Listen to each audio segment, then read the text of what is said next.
All right. Welcome to another episode of Talking with Friends. Today, we're excited to welcome our very first guest, Emily, Am which I you may really? know Hi. as Silmer Emily on TikTok or Twitter. Now, Emily, this is a reference to the Silmarillion, right? Your Yes, username? it is. I used to do Star Wars, so my old username was Star Wars related. And when I Okay. switched, I was like, I need to have something more Tolkien-esque. And that just like popped into my head one day, and I was like, nobody's gonna get this, right? Like nobody's gonna understand what this is referencing. So whenever somebody does get it, I'm like, yay! You found your people, Yeah, right? like It you. works. Yeah.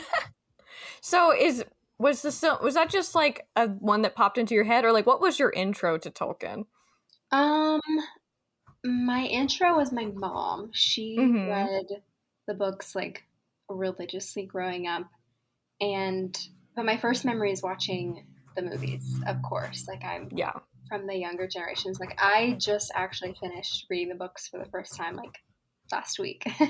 Amazing. So, but I did read the Silmarillion. She had bought me copies of the like trilogy when I was in high school, and I actually worked in my high school's library, and they were getting rid of like a bunch of books that hadn't been checked out in a really, really long time. And there was a copy of the Silmarillion in there, and I was like, "Can I just take this and just That's like awesome. save it from being, I don't know, donated or whatever?" And the librarian was like, "Yeah, so that's the one I started reading, and I have And a you like book." actually read it. Yeah, I actually read it. I've read it twice, and the first time I read it, I annotated it. So Mm-hmm. I worked at a job where they had those little, those little Post-it flags. That's amazing. So Because I got gifted like this really beautiful gift set. Do you hear Corky digging in the background? Yeah, it's okay. I just if a vet ever listens to this podcast, I just was like, why would a dog need to feel the need? Like his impulse to dig is so strong, and he never gets anywhere. And I even bought him like a thing. See, this is why I thought he would like it, but Ike likes it a lot more than he does. Where it's like it looks like a flower, and you can hide treats in under the petals, and you like dig. He's not interested in digging that. Just specifically the carpet in the bedroom. So there's are got to you be done? some good hiding under there. I don't know. He's crazy. But yeah, I was gifted this beautiful set of. It had the Silmarillion, a guide to Middle Earth, and the Hobbit and the trilogy. And the Silmarillion was one where I was like, yeah, I'm gonna do it. I'm gonna read it. This is gonna. And then I would like get through like the music of the Ainur, and then I would be like. Like I'm like, I liked that, but then once it started like explaining all of the gods and their jobs, I was like, Yeah. I always lose a little bit of interest when it gets into the men. Like, yeah. I think that whole elf, like, that whole situation with the different lineages, like, that is more interesting to me. So I have a much better recollection of that part than I do the, like, later, like, all of the stuff that's happening with the men part. Yeah. Yeah. And it's just like, there's so many names to keep track of. So I love the annotating. You gotta. Yeah. Anna, do you ever do anything like that with Game of Thrones? No, I don't. But they do have like an appendix in the back of the book where it talks about everyone's family line.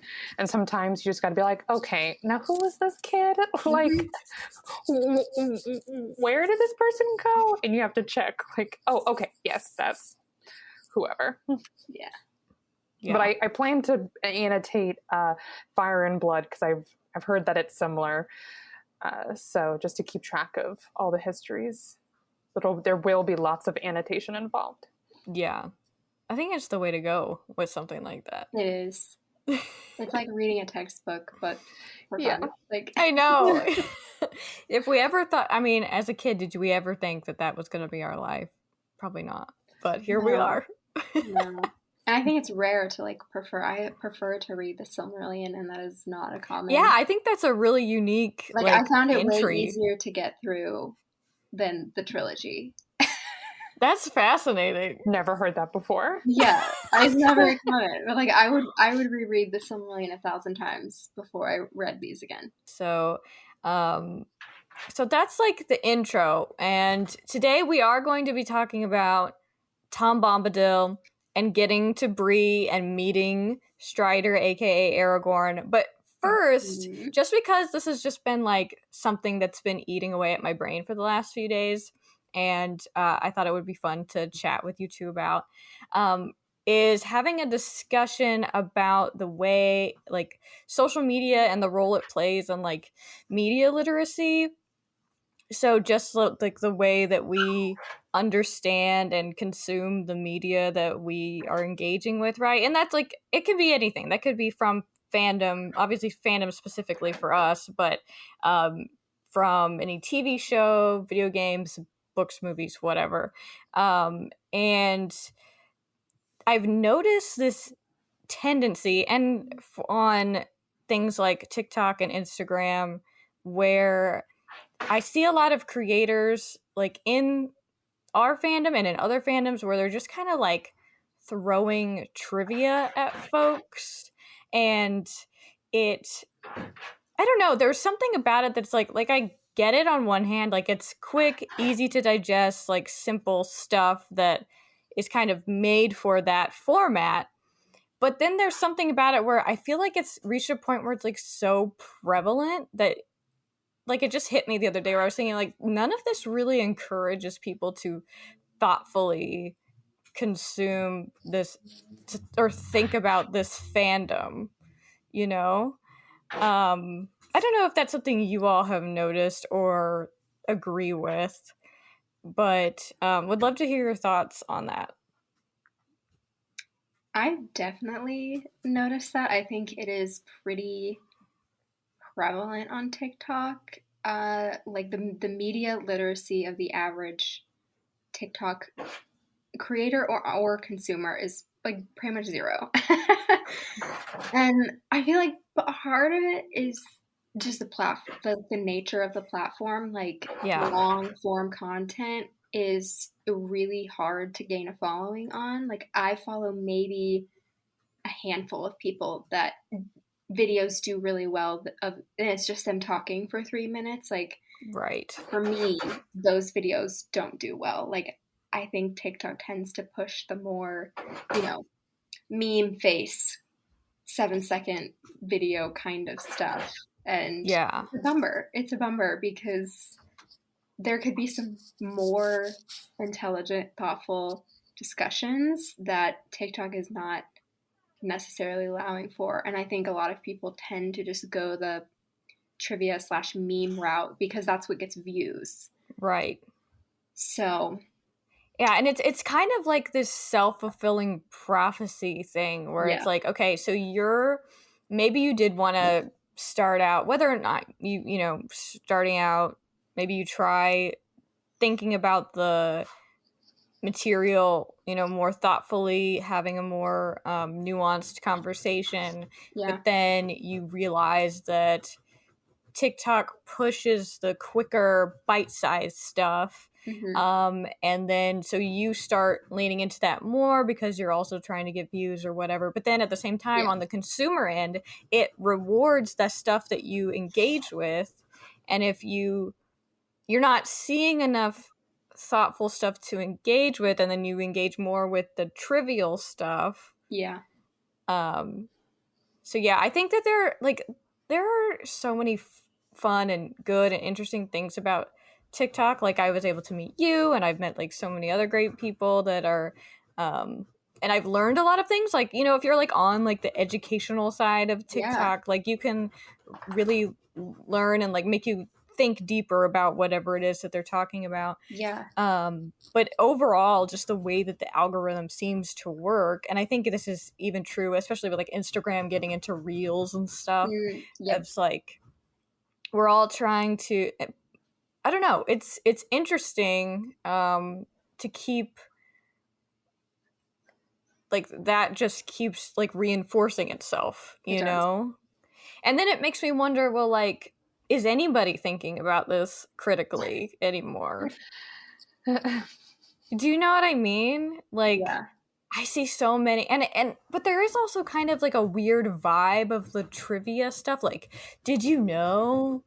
Or like, hey, guess what? Like, as if, I don't know. It kind of creates like a false authority figure to me, where Mm-hmm. like the creator is like spouting this thing as if it's some mystical knowledge, and I'm like, they just read the book, you Well, and guys. Yeah. people will also say, like, people will believe literally anything. Like, I see Yeah. it on my For You page all the time, like videos with millions of likes that I'm like, this is so clearly either a lie or just like something told incorrectly. Like, there's something incorrect about Yeah. it, but because the person saying it has a million followers, how whoever, people in the comments just are so easy to convince of things, and I feel like that is what you're talking about, where like it's the Hmm. consumers. I think at least more so than like content creators, at least people who are trying to make Yeah. that type of video, like trying to create thoughtful, thought provoking content. It's more so like just the mind numbing scroll effect where you just see video after video and it doesn't encourage you to pause and think because there's another video right below it. Yeah. Like, you don't ever have to True. pause, and unless you're on somebody's personal page or you're on your following page and that's who you follow, like, I don't know, it is, I feel like it is an epidemic of just zero Yeah. critical thinking. And it makes me think about how, so like the rise of this app happened during the pandemic, right? And I Uh-huh. think that we know there's a lot of things about the pandemic that I think point to like a lack of overall media literacy and like understanding true and false things on the internet, or understand, or like not taking everything, like taking some things with a grain of salt, for example, like I feel like when we were probably growing up, I'm like assuming that we're the same age, but We that probably are. there was like the thing of don't believe everything you see on the internet, and I feel like that has like dropped off, and I Oh, see like a lot of Does younger not people exist. really falling for a lot of things that it's like, guys, that's so fake. Like, yeah. do you not remember like what a fake Yeah. website looks like? I don't And like know. the whole, like, I remember being told, like, the internet is forever. Like, what you put on Mm-hmm. the internet stays there forever. And I feel like there are so many trends nowadays that these teenagers are doing just because they're trends. And like, Yeah. did nobody warn you? Like, Mm. that doesn't go away. Like the picture of you high because the song is a trend, like your employers one day could see that, like it's just, where did that concept go that we were like, it was drilled into me as a kid, Mm-hmm. like we would watch the videos in health class about like cyberbullying and stranger danger, and like that is Yeah. lost on It kids makes me today. think that that conversation isn't happening, and that also like during the pandemic, so many kids have literally had like pivotal moments of their adolescence happen online now, because Yeah. that's how, like, the only way that they were able to connect with other people. Hmm. And like obviously there's so much about that, like you couldn't control, but I just am like, I guess so surprised that there doesn't seem to be that conversation of happening about like, Yeah. a, you know, what you post is, it could be a forever reflection on you, and also the fact that like how to consume it in a way that isn't harmful to Yep. yourself, you know. And so like I just wanted to put it out there that like I totally understand wanting to know more about the lore, and like fun facts are fun, right? Like we love, who doesn't love trivia? Like I used, like when I broke my collarbone when I was 20, and I just watched like trivia shows the whole time because it's so fun. Like, Oh yeah. it was like one of the, like a channel that I could easily put on and just kind Hmm. of like lay there. So like I totally get it, but if you're just trying to, but if you're just like letting all of that wash over you, or like participating in a fandom and never really thinking about like what the story means, Hmm. or like the themes of it, or like what Yeah. it's saying more broadly, I think that it kind of defeats the purpose of like knowing the lore. Oh yeah, that was like a very common thing that would happen in the Star Wars fandom. Like me and other people I know would make videos talking about, various pieces of symbolism and, Right. themes that carry across all of the movies. Like you can definitely enjoy Star Wars as just like a pew pew laser sword Yeah. action movie. Like that is totally fine if you don't want to delve any deeper. But like there was this problem where people that did delve deeper and kind of make videos about different things about the lore or whatever would get hit with all of these comments being like, "Oh, it's not that deep, bro." And it's like, but it is. It can be.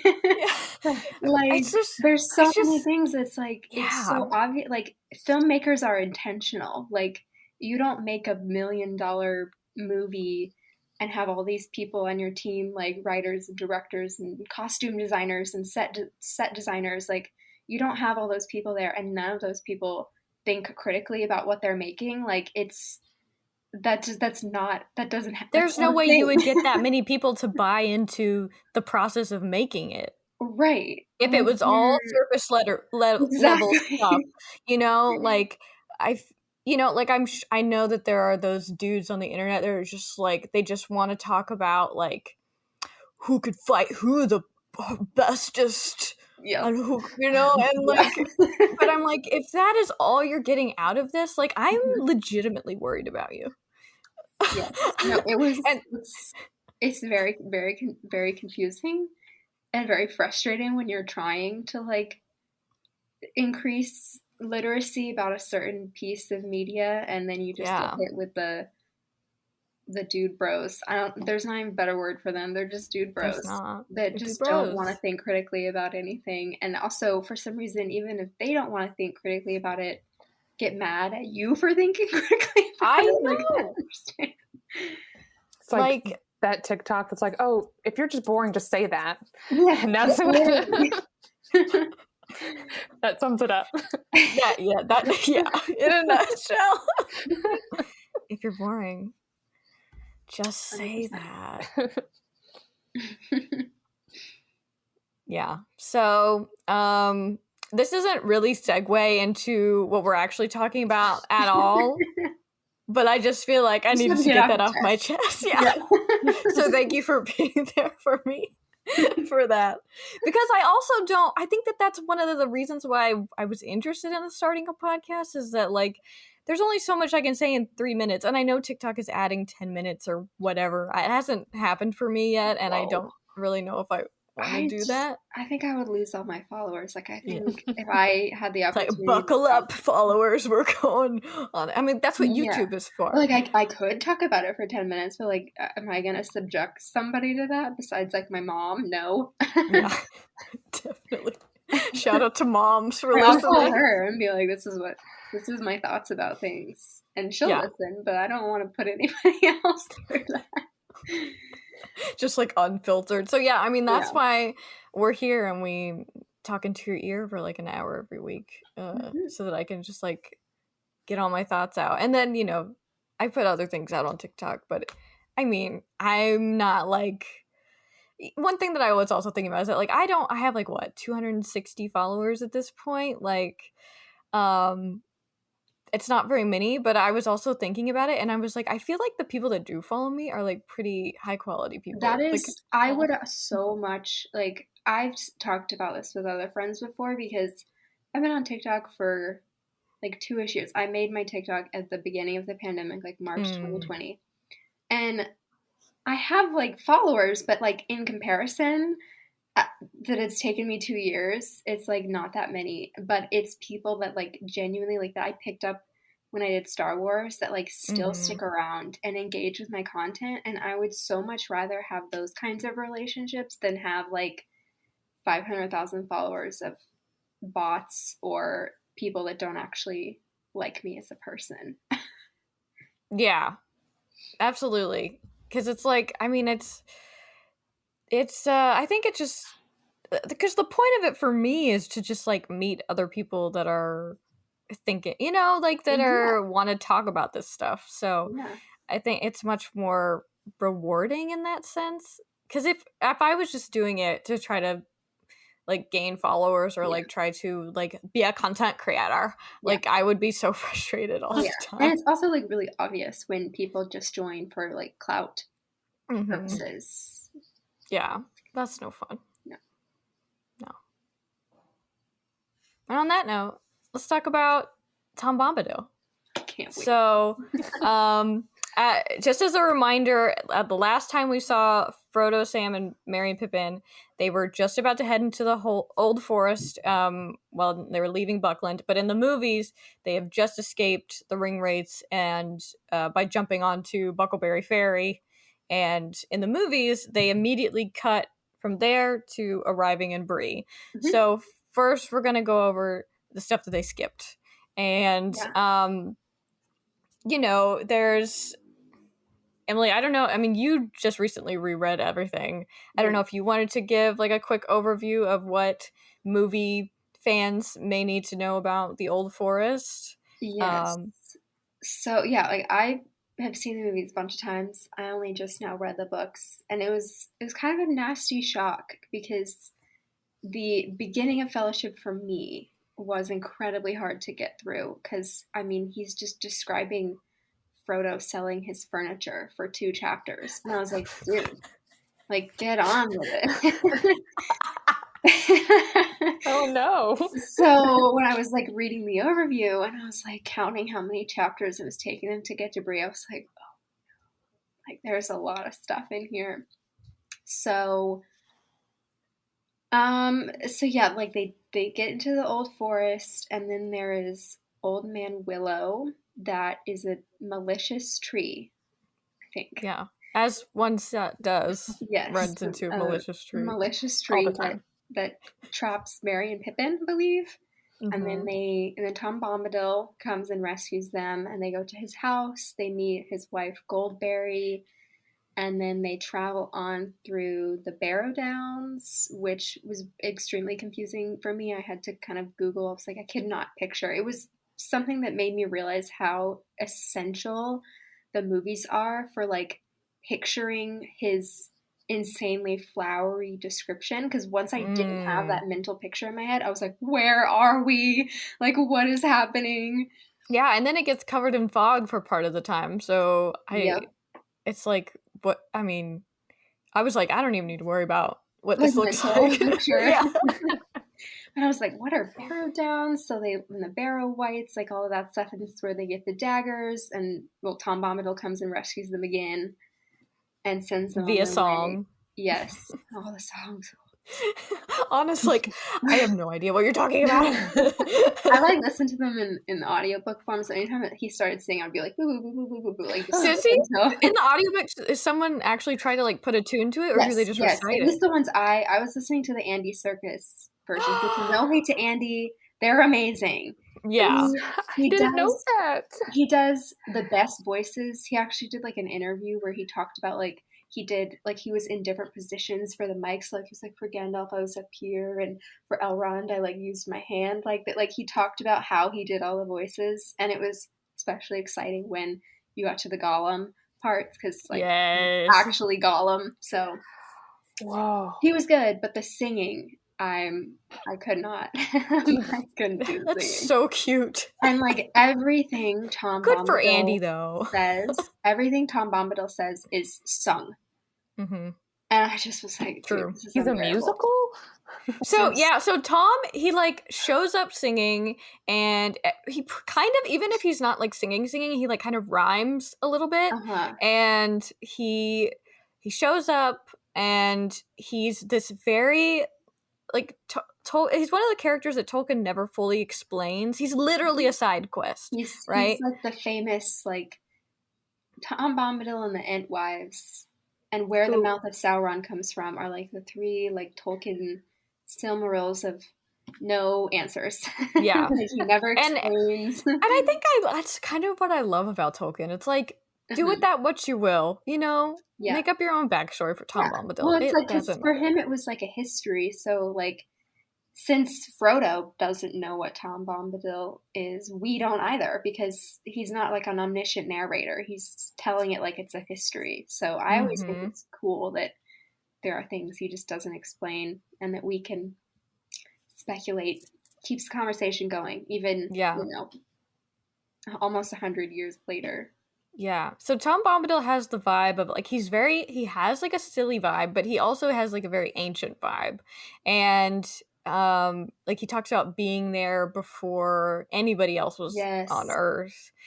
He definitely like seems to be a spirit of, or like a Maiar of some kind, as well as his wife being like the river daughter. And so that's like the vibe of Tom Bombadil. He rescues them out of the Barrow Downs when they get trapped by an evil spirit there. Anna, I really do think you would like that part though, even though it was cut. Evil spirit? Oh yeah, I think I that just would I like horror movies and stuff. Okay, there you go. I just think that like Yes. it's just like so randomly spooky that it's but ultimately unnecessary, right? Like I'm sure I know that there are like Tom Bombadil fans Oh, yeah. out there, I'm not one of and them. yeah. And it's like I think it's fine. Like there's a part of me where it's like, it's like intriguing, but then at the same time it does still feel a little bit like trying to create a sequel to The Hobbit, right? Because it's a little silly, like it's a little like a little bit like when we meet Beorn in The Hobbit. Like Yep. there's kind of this like it's a little nerve wracking, but ultimately it's like fine. It's very much it's a side quest. Yeah, definitely. And it's something that of all of the changes, that most of which I agree with, that Peter made, that was the one that I like, just cutting out all of those chapters and not having them. Like I didn't find that, I mean, probably because I know the plot based on the movies, like I just didn't find it essential to anything. I mean, it was interesting. And it's really not, when you're thinking about it, like me and Anna, we've talked about this before, of like he's saying these words, like especially Gandalf, of like there should be a sense of urgency, but to just go, that was my biggest thing with the books, at least. Like that they would always say like, oh, we gotta go, and then somebody would be like, oh, but what happened? I'd be like, well, I can't tell you, but and then they would just stop and tell a whole story, and I was like, I thought this was urgent. I thought you were in danger, peril. You had to go to Rivendell. Like that was also why the beginning bothered me, because I was like, why is Frodo just hanging out for 3 months? Like, go.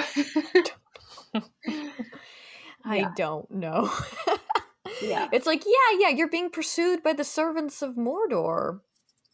Casual take Friday. your time. Yeah, they had a lot of really close encounters with the ring wraiths, in which nobody wanted to tell Frodo what they were, even though they were clearly chasing after him, but nobody would ever tell him what they were. And I was like, to have that many encounters with something that's trying to get you and to not know what it is. I know. It's like because Gandalf, I think later he tries to act like he did, because I mean he does explain like how the rings work, and that the servants of the enemy are coming. But then when Gildor and I don't know, maybe I mean Gildor obviously at the time mean to them. He was like, I'm not gonna explain anything to you. You dumb little hobbits, like.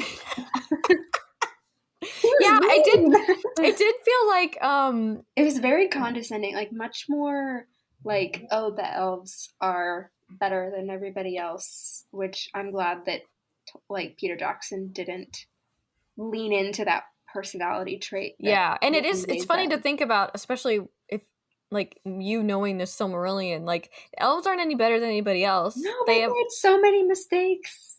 All the elves from the First Age died because they were dumb. Like, they're not better than anybody else. I know. If there's one thing we can learn from the Silmarillion, is do not swear oaths about things. Just like, I think Círdan is like one of the only ones left. Like, just mind your business, build your ships, don't get involved. Should be the motto. Yeah. I think you're right. So with understanding that like Tom is like kind of this enigma in the story, but I do want to talk about how Peter Jackson takes that section and takes some really choice stuff from it and then adapts it for other things into the movies. I feel like that's like a masterclass, and like I think that you can learn a lot from Lord of the Rings about like how to adapt something or not. Like there's so many examples. I mean, several of them being from Treebeard, where he's the one that talks about you should not, like, they have that extended scene in Two Towers where Merry and Pippin do get kind of trapped by a tree, and Treebeard comes and helps them out and says you should not be waking, eat earth, dig deep, drink water, go to sleep. And so that's like that, almost like an exact lift from that, but Treebeard helping them, a character that actually plays a part in the story, which I think was sweet. And then they also add things like Mary in the movie talks about how, like, oh yeah, remember the old forest, and there are trees that can talk to each other and move. And it's like he would know that, like he does understand that the old forest that they do talk to each other and they can move. Like he knows stories of that. They go through the old forest in the books, but to just have him understand that, I think shows, we get to see a little bit more of like who Pippin is and like his understanding of things. And it's a great reference that it doesn't really matter, but it ties perfectly for Fangorn, because that's essentially what's happening there. Yeah. And then there's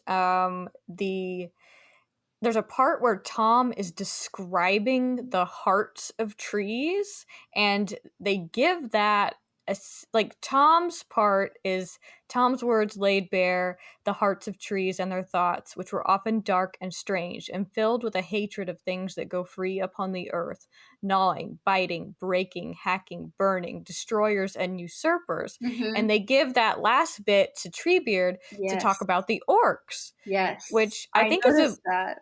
It's a great way to like preserve the words of Tolkien and then but fit it into like the cinematic version, because it's a great description of orcs. Oh yeah. And exactly what Saruman's orcs are doing to his forest in order to fuel his, war. And to have it given to Treebeard, which is such a clear juxtaposition of like mechanical things and industrialism. He's like the most you don't get more organic than Treebeard. So I think that there is and then one thing that is like super more subtle, and we don't see it until Return of the King, the dream that Frodo has when he's at the house of Tom Bombadil. It says Frodo heard a sweet singing running in his mind, a song that seemed to come like a pale light behind a gray rain curtain, and growing stronger to turn the veil all to glass and silver, until at last it was rolled back and a far green country opened before him under a swift sunrise. And this is taken and given to Gandalf when Pippin is afraid of dying at Minas Tirith. Yes. And so, like, I have what Gandalf says. So he says, Pippin is like, I didn't think it would end like this. And Gandalf responds, end? No, the journey doesn't end here. Death is just another path, one that we all must take. The gray rain curtain of this world rolls back and turns to silver glass, and then you see it. White shores, and beyond, the far green country under a swift sunrise. And I think that's also how he describes Valinor when Frodo goes there at the end of Return of the King. That's what he describes Frodo as seeing. Yeah, and it's perfect because obviously Gandalf would know what Valinor looks like. He was just there. Yeah, exactly. So I think it's just like, not everything that Peter Jackson and team did was probably like an absolute must, or like maybe the perfect decision for every character, every scene, but there are so many things that they did so well, like the attention to Yes. detail here, like knowing like, yeah, we're gonna lose Tom Bombadil because like you can't tell an audience that we're being chased by the most evil beings and then take our sweet time to do that. And also you only have so much time to tell in a movie, whereas in a Right. book you're just like flip And flip, those movies are already insanely long. Like he Yeah. already packed as much in there as he could. Sure did. So And I think the stuff that he picked and the way that he chose, like there were so many lines that specifically Gandalf's from the beginning of Fellowship where he instead of like him saying, all right, they're coming, the ring, they know where the ring is, and Frodo leaves, they have this whole conversation, and pretty much all of Gandalf's really great lines are said in that conversation. He spends an eternity describing to Frodo like the history of the ring. I think part of it is Galadriel's prologue from the beginning of the movie, and then part of it is the conversation that they have in the Mines of Moria where it's like, I wish this had not happened, so do all who live to see such times. Like I was so glad that he didn't just waste all of Gandalf's like good material totally for the beginning, and he like kind of set it all out. And it's such a great understanding, and like kind of shows that he really understood like the characters, but also the emotional changes in a film, right? Because at the beginning you're kind of like go go go, and then in Rivendell you can take a deep breath, and then they're kind of, they've gone through some troubles, and then in Moria it's they're alone and they feel like, and then you can take a deep breath there, like and then it picks up again. Much more appropriate place to be having that conversation than just like at the beginning before anything. Yeah, and it's interesting that it's like he, like, I do love some of the things that he says to Frodo, and I think that there's some things that are lost a little bit in the translation of like showing, like we talked about this I think last time, it was about showing how much Frodo really understood what he was getting into. Right. Whereas in the movies there wasn't as much time to do that. Right. But then to have those conversations, and I think it also is really poignant to have it like right before Gandalf dies, for from Frodo's perspective, to like have that reinforced about Gollum before he literally meets Gollum, not like a couple months later. And it probably like, I'm just, because it's like you have to think about everything in terms of the movie, or somebody that has never entered this world before. How do you make it make sense? And I think that the way that they treat the Tom Bombadil stuff in the movies is excellent, because you get some of those best bits that are there, like some of the really like cool writing, and then you get it sprinkled in other places that without the like confusing character, and also confusing why are they stopping, resting, why are they here.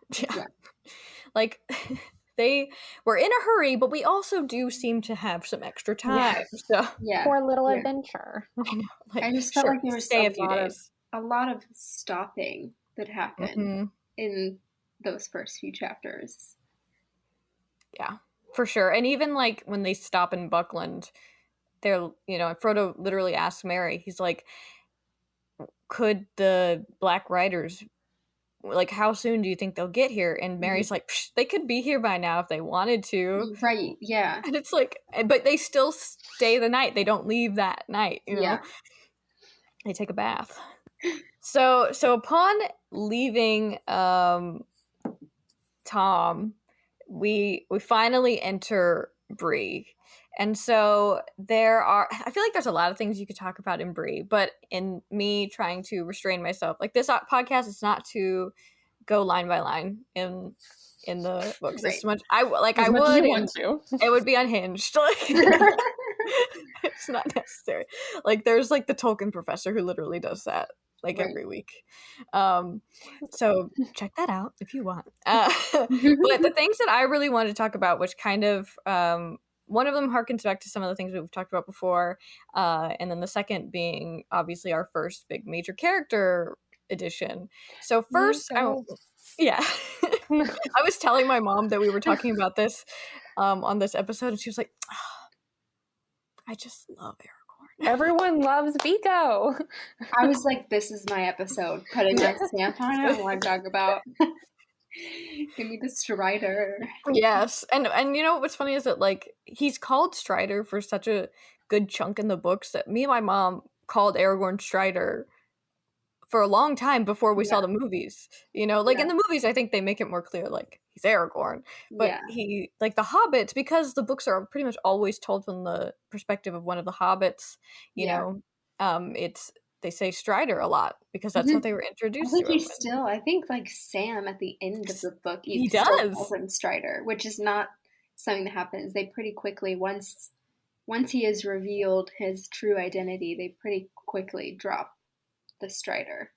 Yeah, but there's just because Tolkien like really buckles down on those first few chapters. Yeah, That's like so, and yeah, Sam just keeps calling him Strider, and of course, like how often do they really refer to each other by name after the council? You know, right. like they're just like traveling together, and then they part ways for a long time. And so they don't. Yeah, and a lot happens. But first, I want to talk about Tolkien's description of Bree as a town, because he spent a lot of like a good couple of pages describing the village of Bree and its people. And the one thing that stood out to me is the way that he describes the men, like humans that live there. You know, he describes them as being like brown-haired, broad, rather short, cheerful and independent. They belonged to nobody but themselves, but they were friendly and familiar with hobbits, dwarves, elves, and other inhabitants of the world about them than was or is usual with big people. And I think that's something that we've noted in a couple episodes now about Tolkien adding this. I think it's becoming like a running theme of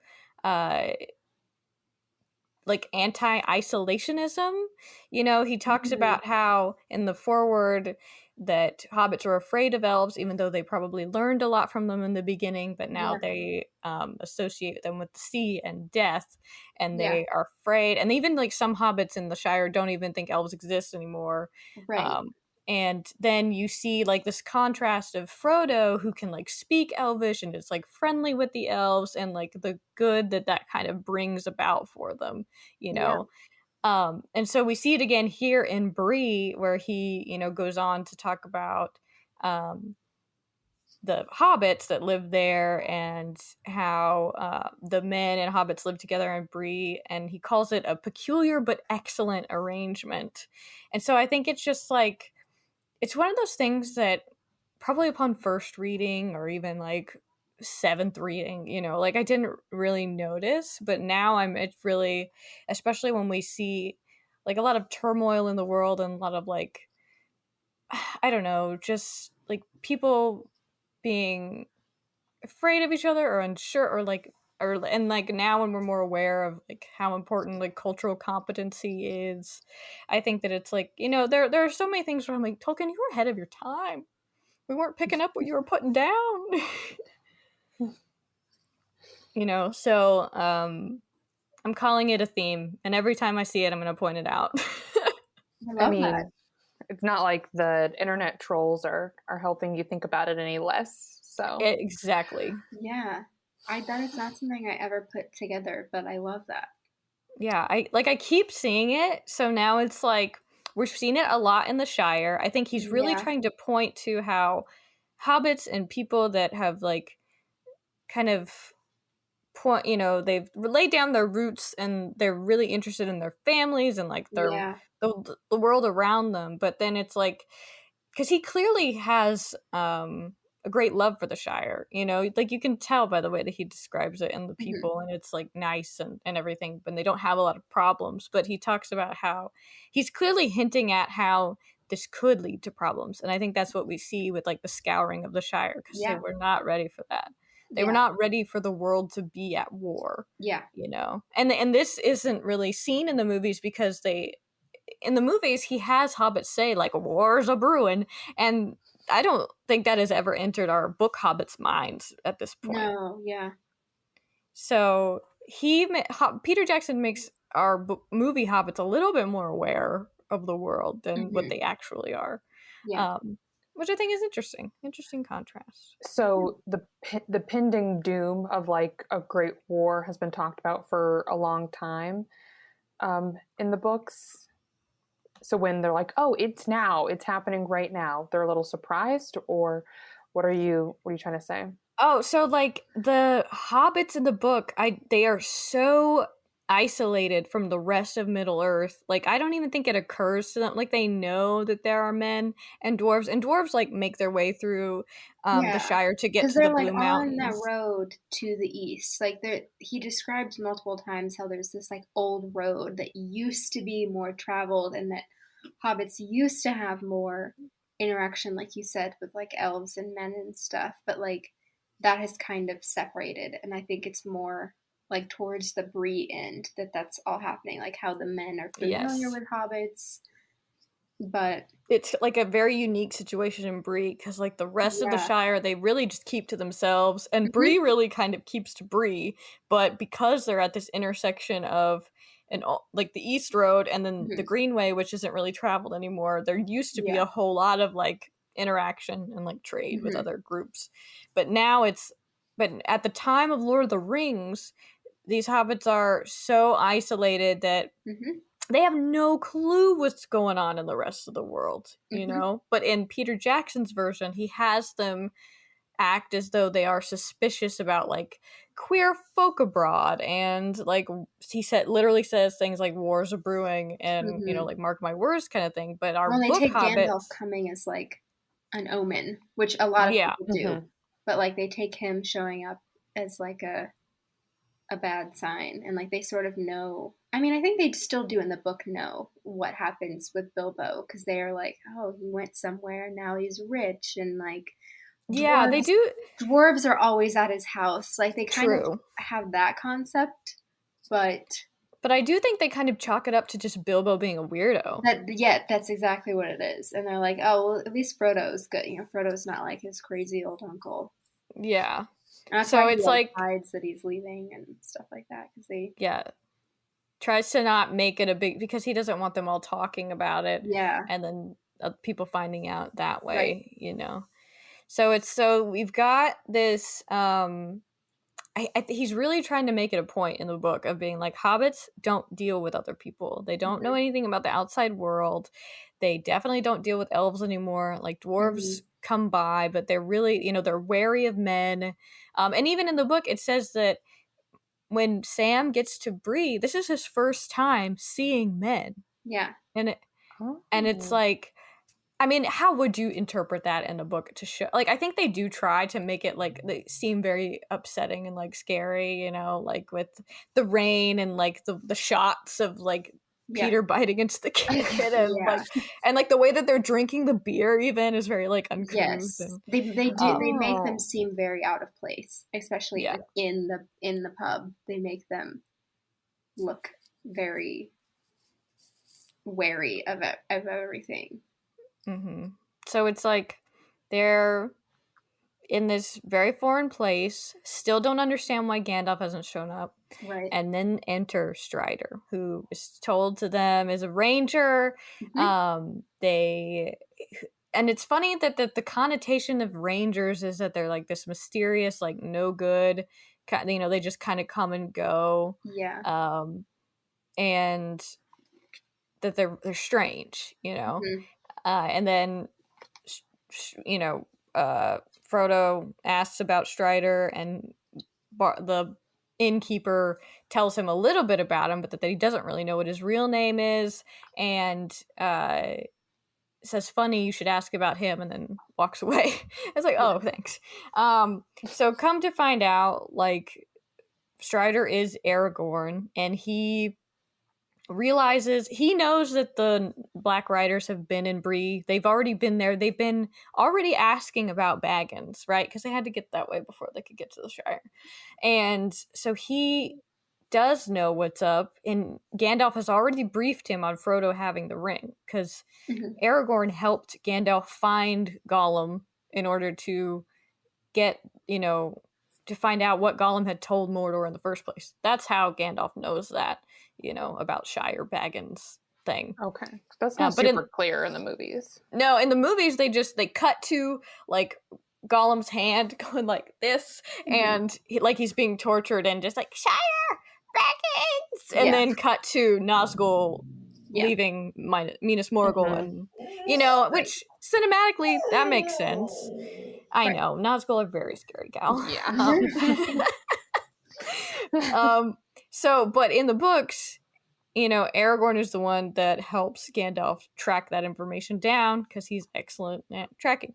And but he is portrayed very spooky. Like they don't know whether to trust him or not. Yes. And Strider's doing everything that he can. Like he's actually, there's some things that he says that are clearly like he's still like laying down sus vibes. But he finally they finally get a letter from Gandalf that the innkeeper has held since like June or July, that because he forgot about it, and he says like, "Hey, look for Strider. His real name is Aragorn," and puts the the poem that's associated with Aragorn, that his gold does not glitter, blah blah blah.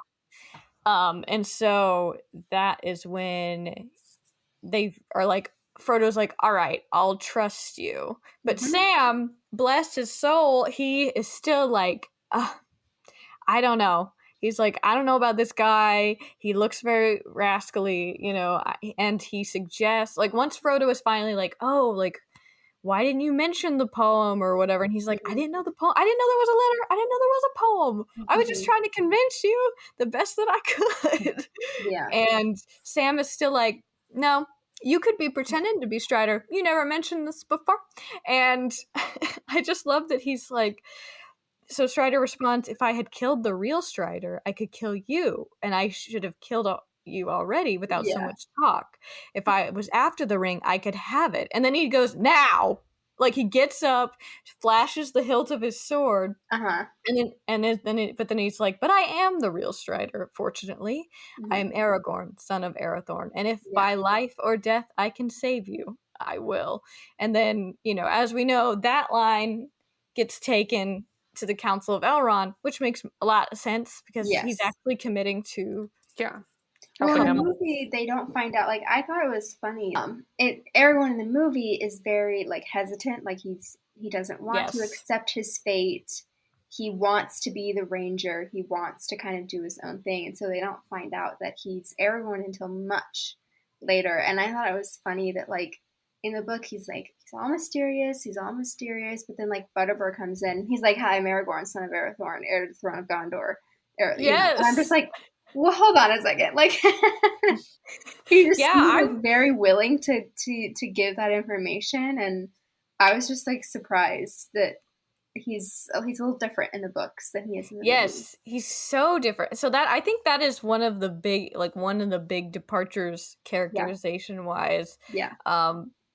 Because and I get it. Like in the cinematically speaking, I think it is pretty compelling to have a guy who is like clearly a great leader, but is like reluctant to lead or take that on official title as far as being introduced to this character. And I think showing, because really the way Tolkien portrays Aragorn, he doesn't really have a lot of flaws, like him and Faramir in the books, they don't really have that. But then don't you mean Ray? It's always the women characters, but it's like the fact that he introduces Aragorn, and he's like, I'm already great. I already have my sword. I did all my training like 20 years ago. Like, we don't see Aragorn gain any of his qualifying features to be a leader or to be king, and I like that in the movie it kind of shows more of his development. Like, it's just one of those things where like if he had shown up, well, first of all, if he was a woman and he had shown up and been like, I'm already amazing, every single man would have lost his freaking mind. But they will fully accept it. But they will fully accept, at least in the book version of Aragorn, that he's already a great leader. He already has the sword. He's already accepted his, his fate. It's just a matter of when, not if. Yes, And yeah, like, that is he what I doesn't wanted to go talk through about. any struggles in the book, at least. He doesn't struggle to figure out who he is or to like kind of prove himself to himself. And I think for Tolkien that has already happened. Like from the time he was like 20 exactly. to 40, he like goes off and But he it's the fact that he doesn't feel the need to show us any of that. He just tells us and we accept that.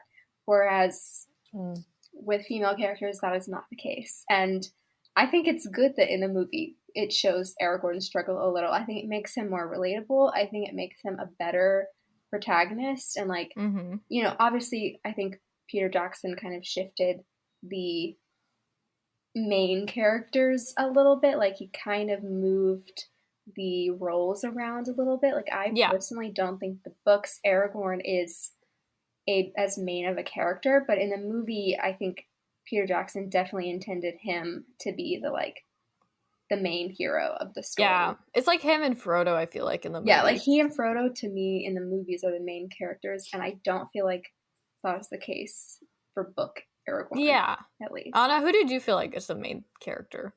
I felt like Frodo was the main character for sure, and then I want to say Viggo all the time.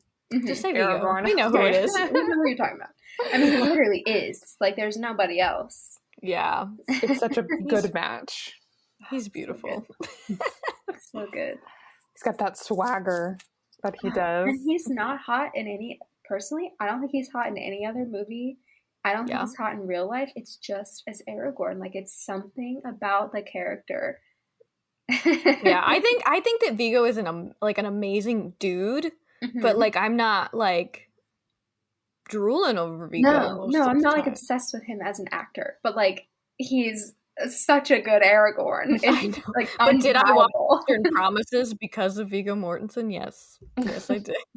Or in Hidalgo, like the movies that came out after Lord of the Rings, I was like, I'm just gonna go see anything these people are in because I just love them so much, you know. You know, I was just like, I'm a fan of all of it now. Anybody in this movie, you know, anybody behind the scenes, I'm down for whatever you're doing.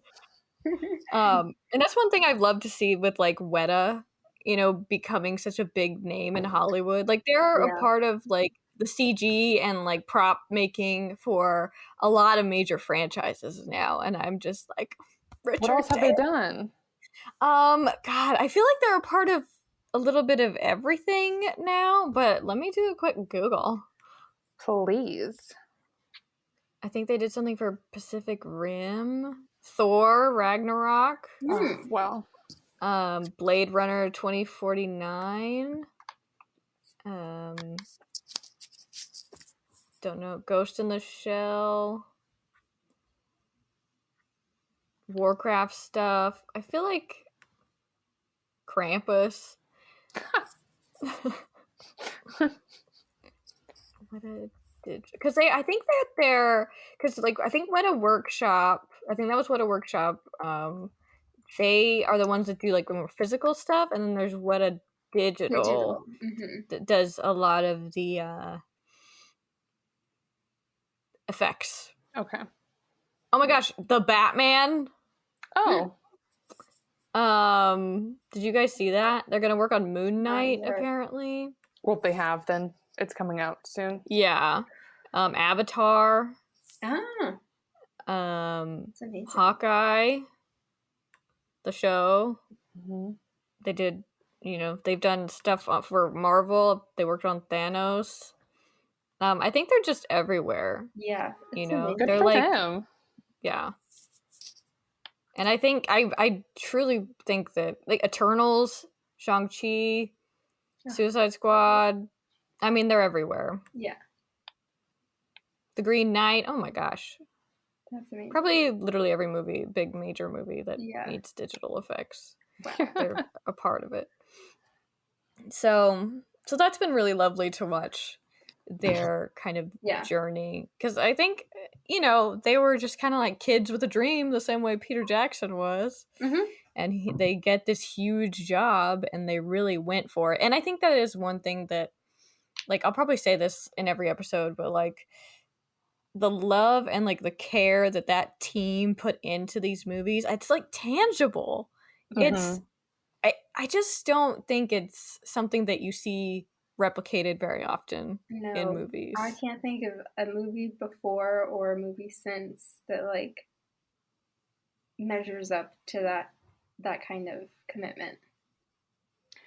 I think that, you know, as much as people want to talk trash on the last season of Game of Thrones, I think David and David, I think they care about Game of Thrones a lot, and you can see that a lot in the first 6 seasons, first, you know, When they 7 had the seasons. books. In my opinion, I think by the later half of the 7th season and all of 8, they were just artistically tired, and had a lot of pressure from the I studio mean, to do something. But everything really before the first half of season 7. Now I'm super biased, but I think they really, really care about that and fandom, that maybe that's book. why we got So, the Hobbit movies that we got.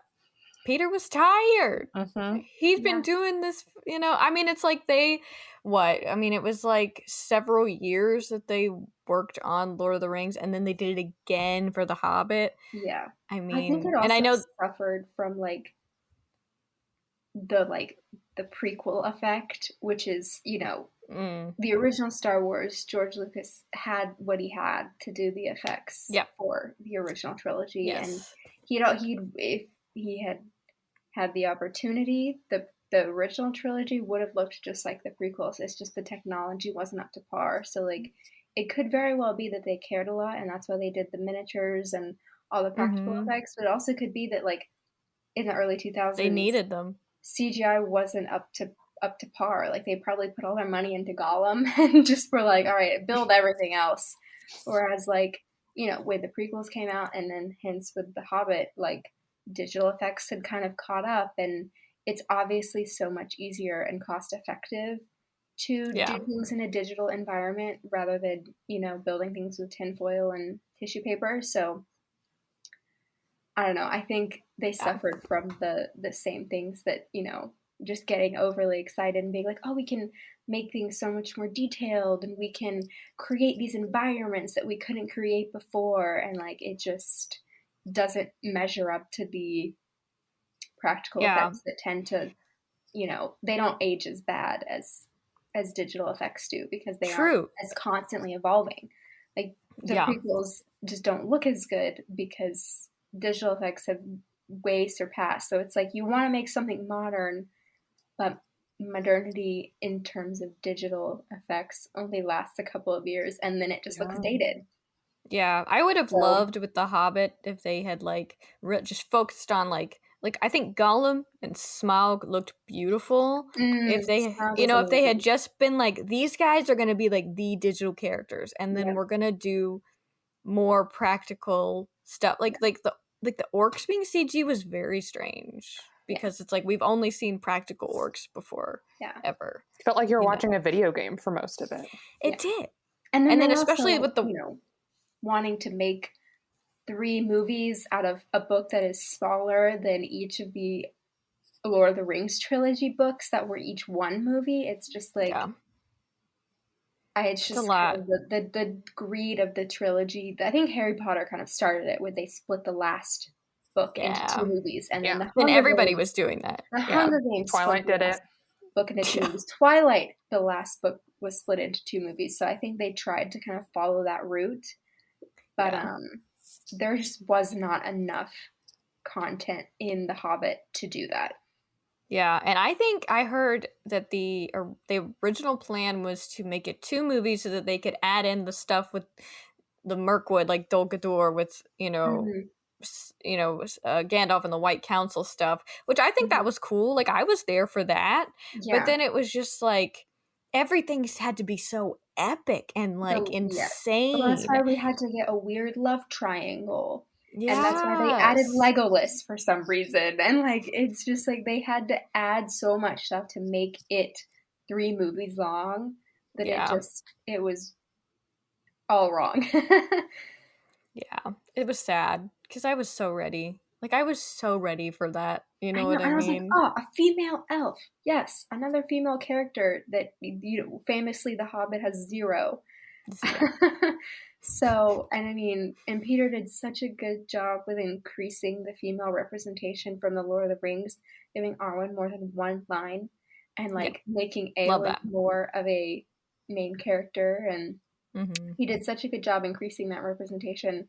And then to give us, Evangeline Lilly in a love triangle, I was like, really? Like, this is all she has to give is to Yeah. Yeah. fall in love with a dwarf? Like, it was I such a just have to bummer. hope that there was like some like studio nonsense happening. Probably. They're like, oh, there There has to be had a to be. romance or else people won't watch it. Yeah, I I don't don't. We know. won't get the females to watch The Hobbit if I'm there's like, not I Legolas would have and so much rather watched it had she not in no romance. I know. With a dwarf of all things, like I feel like you're undermining the significance of Legolas and Gimli's relationship. Exactly. I'm Uh, like, and their relationship, by the way, is one of the things that I prefer about the books. There's not many, mm-hmm. but I prefer the book relationship between Legolas and Lily. It's so much better. Yeah. Well, you're gonna have to come back when Legolas and Gimli finally get on the fellowship, join Right. the road. Yes. I think there was just one quick thing I wanted to add about Aragorn, because like we were talking about how he was very reluctant in the movies, and then in the books he's like, I'm Aragorn, son of Arathorn. Pleased to meet you, even though I was Mm-hmm. calling myself Strider for several pages. Yeah. And he shows, that he's carrying around this broken sword Mm-hmm. that's like broken in half. Whereas in the movie they show it like in shards It's and in Elrond pieces. has it displayed. But Yeah. Mm-hmm. Aragorn's just walking Heirloom. around with this Yeah. broken sword, and he's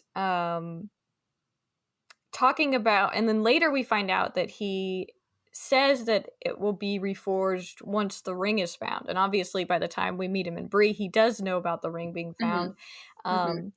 And so I wanted to see your thoughts on why you think it had that the tie of the sword and the ring, why did they have to wait for the ring to be found to reforge it? Don't know. I mean, there's no answer, I don't right? think. Yeah, that I is mean, because it's like what? It's been 5,000 like of at least years, 1,000 years or 2,000 years. I think. something like that. I think it's 2,000 years. Yeah, no, and also like I don't know. Do they describe where he gets it from? Is it like an heirloom that's just been passed Yeah, down? yeah, Yeah, that and the scepter.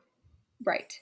Yeah, this is another instance where like I just have to give it to the movie for like the way they treat the sword. Mm-hmm. Um, just because, yeah, I don't think it makes sense for him to just be carrying around this broken sword with no intention of at any point reforging it. Yeah, Especially if because he's it's like like a he lone turd, he's like kind of on his own. Like you'd think he'd like this need a precious, full sword. necessary. Like it's. I mean, obviously we know eventually that he needs that to prove who he is to the Dunharrow King. So it's Yeah. like it's pretty crucial. I think it makes way more sense for it to just be kind of sitting in Rivendell as this like not only a reminder of like Elrond's failure, but just Mm. like of a promise of hope. Like that it's just there. And also, I mean, Mm-hmm. Aragorn was raised in Rivendell, so it's not far fetched that it was an heirloom It and would be he there. left Yeah. it there, instead of carrying it around with him. Like that to me logically makes way more sense. And also just that epic moment of when he's deciding to go to the Dunharrow King and, Elrond shows up in the middle of the night and he's Mm-hmm. reforged it and he's like this like that to me is like such a pivotal moment for Aragorn's character, and it's like where you really True. see his shift in coming into his own and accepting his leadership, and like the moment where the music and where he pulls it out of the sheath is like, it's obviously cinematic. Like you see why he made the choices that he did, Yeah. in order to make that more of a poetic moment. But I think to me that makes more sense. Yeah. I mean, Anna, do you have any feelings either way? I like the character development of Aragorn, being like, they Gandalf kind of like announces that it's him in front of Boromir, and Boromir was like, "Oh shit, that's He's taking my throne." yeah. And then later for Arwen and him to like have these little side conversations, and he goes and he Boromir, in the extended version, I believe, Boromir goes and looks at the sword and is like, "Ooh, this is fancy," and Aragorn's like, "Whatever, it's mine, no big deal." Just left it there. Yeah, and I personally like that better between them. Yeah, like it. I have also a lot of thoughts about Boromir, but I think we'll talk about that. I think the other episode that I'm supposed to be on is very Boromir centric, because I have a lot of thoughts about book versus movie Boromir too. But can't wait. Save that. Yeah, I think I said Boromir instead of Ned, so I'm proud of myself a little bit. That's everybody take note.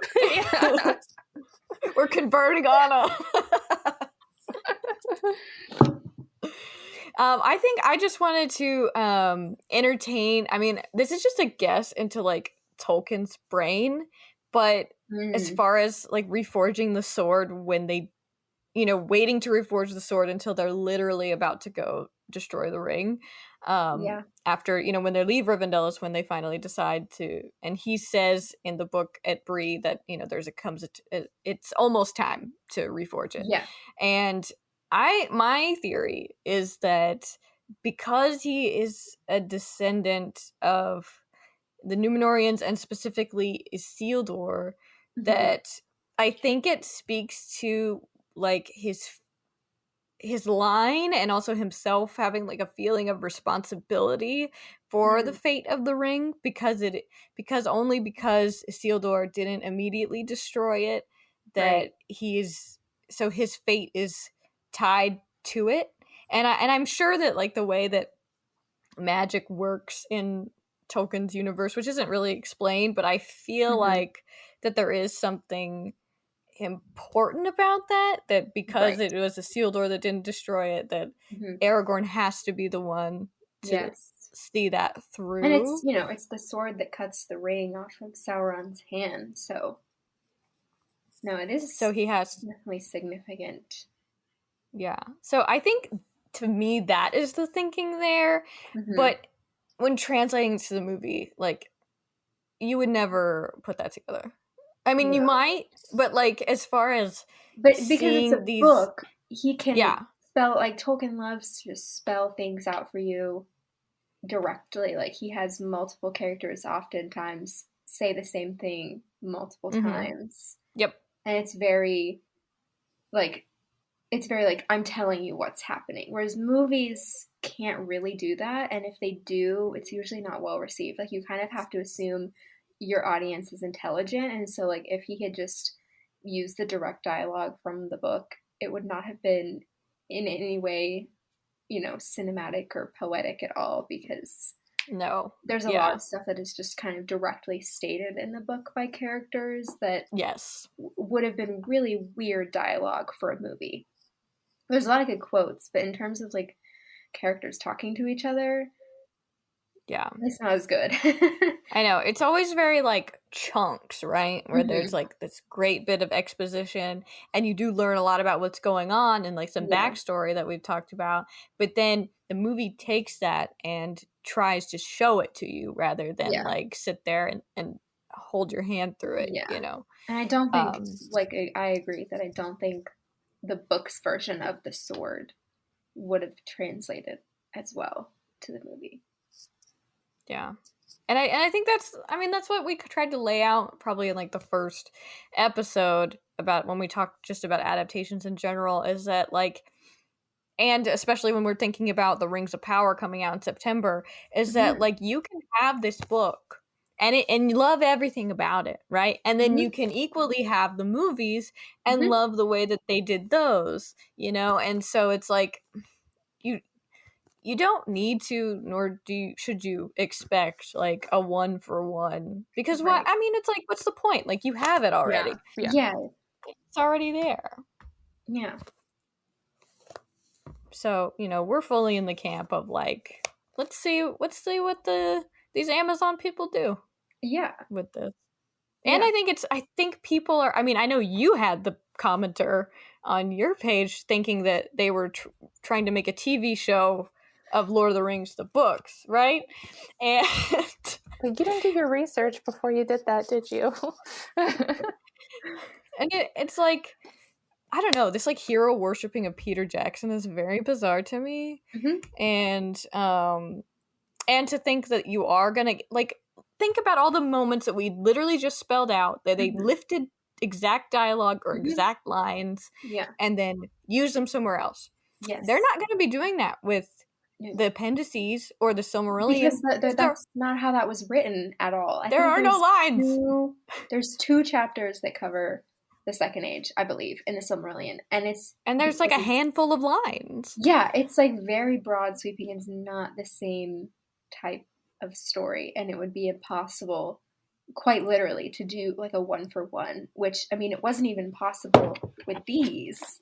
Yeah. And like, I honestly think it's a good thing that it's not. Like, I love Peter's interpretation of some of the stories. Like, I think his version is very respectable. I think he, you know, treated the source material with the highest honor. So I get why people kind of hold that to the golden standard, but like, it's the same thing with the costumes. We're like, oh, the costumes costumes aren't accurate. They're not following the source material. And I'm like, when in the Silmarillion does he describe exactly what everybody was wearing? He doesn't. So if you're using the movies as source material, like, it's a little questionable, because they're not like canon. You know, it's not like Star Wars where like there's just movies. Yeah, I mean, and you literally have like people in charge of what is and isn't canon. Like, that's not the case for Tolkien. Like, it's just the books. It is just the books. Like, there is nobody that has like been like, the movies are what happened. I mean, considering the new rules that the Tolkien estate kind of made about copyright, I don't think that will ever happen. So yeah, I think it's the Rings of Power, like, it's just gonna be a whole different beast. We've never had a TV show. They don't have direct dialogue that they can rip. Like, it's gonna be its own thing. And I think that, like, there's rules about how to make a good story, or how to you know, just like basic literature, cinema rules and like hitting the high points of the timeline will be important. But other than that, it's kind of a, you know, like a, and I think, is it up in the air to them we even have rights to the Silmarillion? I don't know if we even know if they have, you know, the ability to use. They are not telling us that they do, and I think, but they are working closely with they're telling us we just have the rights to everything that Peter Jackson did, The Hobbit, the appendices, Lord of the Rings, and so there are clues and stuff in there, and like the high points of like the timelines and stuff. But but they are working with the Tolkien estate, which makes me think that they're probably giving them some more insight or more like little tidbits that they can use like on an ad hoc basis, but they're not like handing over the book like the Silmarillion or any of that. So that's what I like with like like how people kind of freaked out about the new characters. I'm like, they might not necessarily be new characters. They might be like the characters in the book, but they just can't use those names, or, you know, something along those lines, where they're going to use them in place of other ones. And I don't think that necessarily is a bad thing. No, I think it's like, do you capture the vibe? And because that's like, I think what Peter Jackson's movie does well. Like, they don't keep everything exact, but they get the vibe. And so if they, he got the landscape, he got the music, he got He got the casting right. Like, he had all of those elements right. So much so to the point where, like, you know, I've seen other people make this point before where it's like there were definite significant changes that he made to the books, to characterizations, but because they're good, we got over it. Like, we didn't, as a Yeah. fandom in general, there wasn't like this lasting hatred. You know, I'm sure there were message, you know, AOL Oh, or yeah. whatever message forums at the time of people being like, You know, the dude bros are always there, they're ready to always strike. gonna be there. They've always been there. They will always be there. But like lasting effects haven't been as bad as like other fandoms, I guess. So I feel like as long as it's good in its own right, it Yeah. really shouldn't matter how exact Yeah. of a replication of 2 chapters of a book that was published after Tolkien died. By the way, it Yes. is. Like, Tolkien didn't even have any creative say in this book In before what was it was published. published. It was just ripped from his notes. And as we know, he changed his mind a lot. He was constantly changing different pieces of the lore. So if he had still been alive, maybe he would have changed some things. Like, we don't know. I'm sure he would have. Yeah. Because he's a human being. Yeah, like he's a human. easily... He's a regular guy. Like, he's just, yeah. You know what I mean? Like, I think that Tolkien would be horrified by the amount of these dude bros being like, we gotta protect Tolkien's legacy. Because it's like, he's like, I'm a guy with a family and I'm a professor. And like, sure, I've put a lot of thought into this, but like, I'm not, you know what I mean? Like, I'm not to be worshipped. He wrote so many different versions. Like, there's a bunch of different versions of different stories, like of Beren and Luthien. He rewrote The Hobbit to make more sense after he published Lord of the Rings. And I think it's pretty clear from the Fellowship that he didn't quite know where he was going. Like, that's why we spend so much time in the Shire, because he's like, I'm just going to describe the hills and the trees and stuff, and he just kind of took his time with that. And I think it's because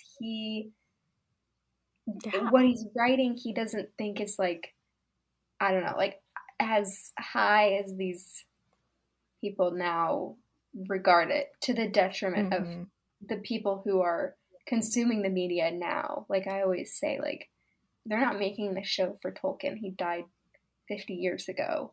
They need to make it for today's audience and future audiences that are going to keep his work alive. And I think other creators I've seen talk about how, like, this is not written for modern audiences. Like, I personally don't like his writing style.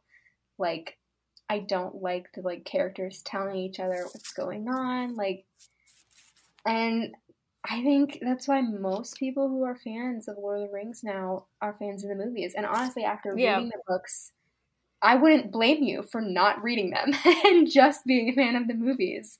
And, you know, reading Wikipedia totally valid. Occasionally. Like, that is totally a valid form of expression in this fandom. I think more so than any other fandom, because these books are so antiquated at this point. And, like, we have to adapt things for modern audiences in order for them to survive. And I think Tolkien would have much preferred people continue consuming his content hundreds of years later than it just stay the same and stagnant forever. Because it's like, we'll always have the books. Like, these are one of the top selling, like, most translated works on the planet. Like, these books aren't going away. But, like, like, I did a TikTok in December about the 20th anniversary, and I was like, tell me how you were introduced to Tolkien. And I've gotten answers, everything from, like, video games and records and you know, the cartoons, like, and none of those are exact to the books, especially the video games. Like, those video games just do whatever will look cool and being set in, like, the world. But does that take away from these? No, absolutely not. Like, that is the beauty of adaptation, I think, is that we can like get new minds and thoughts about the world and like and like make something new that we can all enjoy or whatever. And then that will lead you to the other adaptations, that will lead you to the books, you know? Mhm. So like and to also to make it out like these directors, the writers of the TV show, the costume designers, the effects people, the conceptual artists, to act like you're going to have these hundreds of people get together to make a show and not, you know, have like their spin on it. Yeah, Like, no, that's not ever guys, gonna we're happen.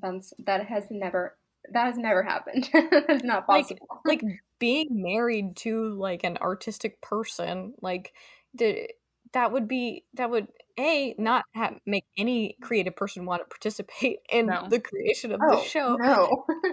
And like so you would never get it made, and Uh-huh. B, like you're just you would never get more people introduced to the fandom. So Yeah. it's like I think we've got to look at it like, and I'm assuming if you're listening to this that you're in the same boat, but it's like, you know, Mhm. you just kind of gotta open the doors wide and be like, Yeah. come on in, And the I think that's water's fine. what Peter Jackson's movies did. Like, it has become clear to me on TikTok that like the lore community, like the people who are really into the lore, think that they are way bigger than they are. Like, Mm-hmm. especially after reading the books, it has made me realize that like there can't be more than 30% of people who consider themselves Lord of the Rings fans that are like deep into these books. And so, like, Mm-hmm. to cater to the minority of the fandom rather than the majority plus appealing to new members of your audience would be stupid. It wouldn't make any sense. Yeah. Absolutely. Yeah. And you know, this like on like a totally different note, this makes me think about how like so we have an author who's dead and we have people making new interpretations of the thing. And then we have Anna over here in the Game of Thrones fandom where your author's still alive and your books aren't finished, but the show is done. I'm assuming Yes. that he told them like essentially where he wanted the story to go, but it makes me wonder like is he going to retcon it because he can? If he does it, you know? And he was an executive producer on the show, even through season 8. And he's acknowledged that, yeah, the TV show did go in some different places than the books have, because it's a TV show and there's some, you know, decisions that you need to make. Supposedly, the last book is close to being done. You know, hopefully we'll get it. But it definitely is interesting because there are parts of the book that you're just like, well, I don't know if the TV show did it justice because we technically don't know how that even ended. You know, like Dany going to Westeros. That is not. We don't see that in the books. She's nowhere close, actually. So. Huh. You know, it's just so interesting to think about. Like, you know, and it's also like, have we not learned from like putting people on a pedestal? Like, we're always going to find out some nasty shit about somebody, you know, Just like, keep let's happening. just take the work for what it Yeah. is and go from there, you know? So, like, for Lord of the Rings fandom, we've got the show coming out, we've got the War of the Rohirrim, Game of Thrones, we've got books and TV shows coming. So, you know, let's just all, like, take a chill pill in our fandoms and enjoy, you know, like, I think totally fine to be critical. We've literally been critical of the Peter Jackson movies, you know, like, but let's just, you know, not like shoot ourselves in the foot here and like put it down and then never get any new adaptations ever again. Yeah. I think there's a difference between gatekeeping and, you know, you can stand up for your perspective or what you like and having friendly debates with people about what you like more, what you know, dislike. But I think when you start gatekeeping, that is when, you know, you've crossed the line because it's supposed to be fun and thought-provoking, not like, oh, well, Andy Serkis is supposed to have blonde hair, not brown hair, whatever. And like having that be the hill you die on. Please, like, let's not. Yeah. Let's not. Mhm. So, I mean, that is all that I had for these chapters, and we did cover 5 chapters today, everybody, if you can believe it. But I thought it would only be fair if you're coming at this from the movies to get us to Bree, because like we could talk forever about Tom Bombadil for whatever reason, but Yeah. we didn't. More like the Barrow so Down. yeah, the Barrow Yeah, Downs. There's definitely a lot there. So let me remind myself about what's happening next week. So next week when the movies end, like the way that we're pausing this episode is they agree to, that Strider is cool, and they go to sleep, and Mhm. the Nazgul are creeping up. So like in the next part, we have a knife in the dark, Mhm. and flight to the ford. So them escaping the Nazgul once again and leaving Bree and trying to make their way to Rivendell is next week. So Emily, thank you so much for being here. This was like a ton of fun. Is there Thanks anything for that you wanted to having leave people me. with, like where they could find you on the internet or anything like that? Just Silmarimely on TikTok and Twitter. That's what I use to kind of talk about all my various interests. TikTok is more so Lord of the Rings, but I go into other things on Twitter. So yeah. Awesome. Yeah, be sure to follow Emily. We love her so much, and we're definitely going to be seeing her again This soon. was so So fun. thanks again for being here. This was lovely.